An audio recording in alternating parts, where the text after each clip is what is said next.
Al-Mawaqit, les lieux et périodes à respecter pour la sacralisation rituelle.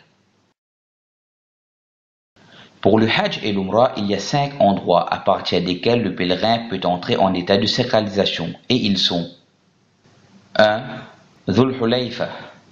Il est situé dans la zone sud de la ville prophétique et il est appelé Abyar Ali.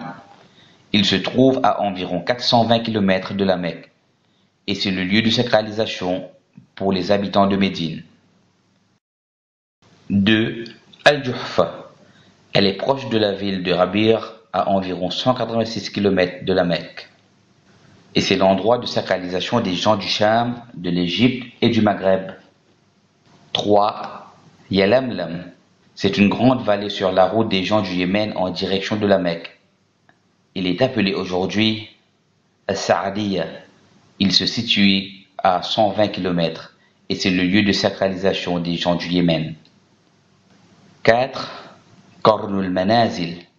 Il est appelé de nos jours Ash-Shayl al-Kabir et il se situe à environ 75 km de la Mecque.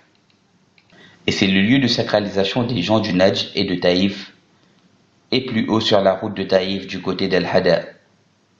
Il y a un endroit qui s'appelle Wadi Mahram et chacun des deux endroits est considéré comme lieu de sacralisation pour les gens du Najd et celui qui vient par la route de Taïf.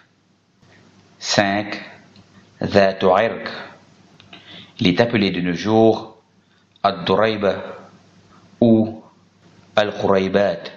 C'est un endroit situé à l'est de la Mecque, à 100 km environ, mais il est délaissé de nos jours. Il est le lieu du début de sacralisation pour les gens de l'Est, l'Irak, l'Iran et tous les pays qui se trouvent dans cette direction.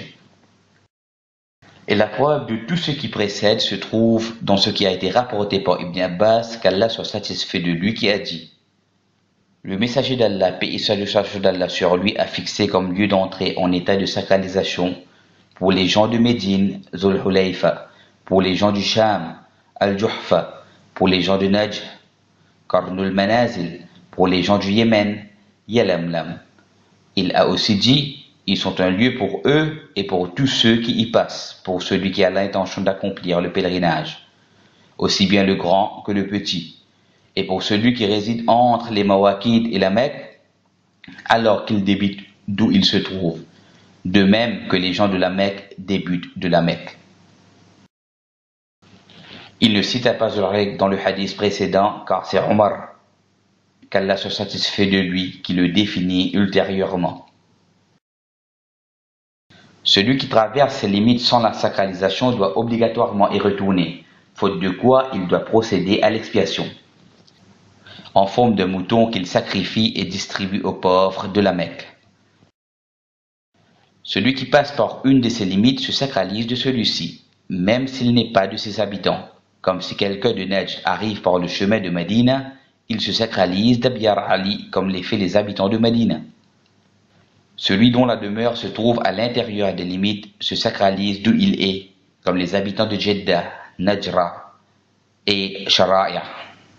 Celui qui arrive d'un chemin, que ce soit sur terre, mer ou dans l'air, et ne passe pas par une de ces limites, alors il se sacralise d'une limite la plus proche de celui, et cela selon la parole de Omar, qu'Allah soit satisfait de lui, qui a dit: observez ces endroits parallèles sur vos routes.